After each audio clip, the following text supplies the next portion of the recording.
I start with the fact box. Here. Martin Luther King Jr., 1929 to 1968, was a pastor and one of the leaders of the civil rights movement. He led the bus boycott in Montgomery, Alabama in 1955.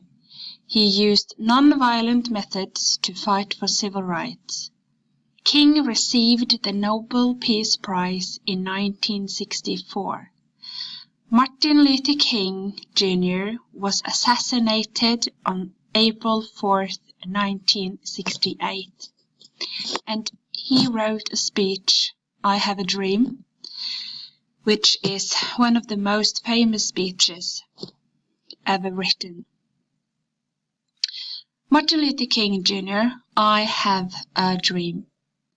The fight for civil rights in 1950s and 1960s resulted in new laws. The Civil Rights Act of 1964 banned segregation in schools, public places, and jobs. The Voting Rights Act 1965 gave all African Americans the right to vote. The Fair Housing Act 1968 said people could live where they wanted to.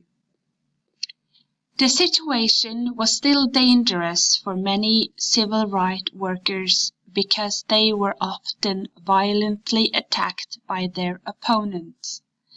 In 1963, 250,000 people marched on Washington to protest against segregation and discrimination.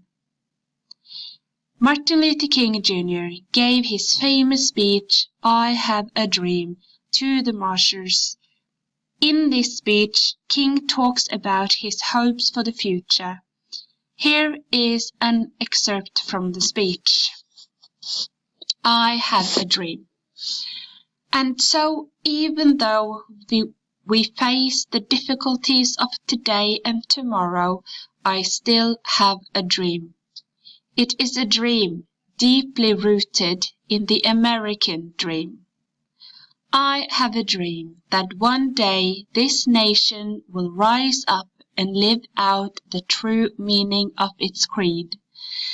We hold these truths to be self-evident, that all men are created equal.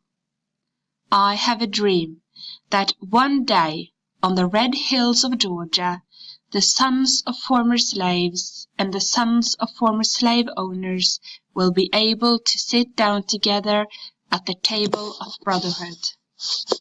I have a dream that my 4 little children will one day live in a nation where they will not be judged by the color of their skin, but by the content of their character. I have a dream today.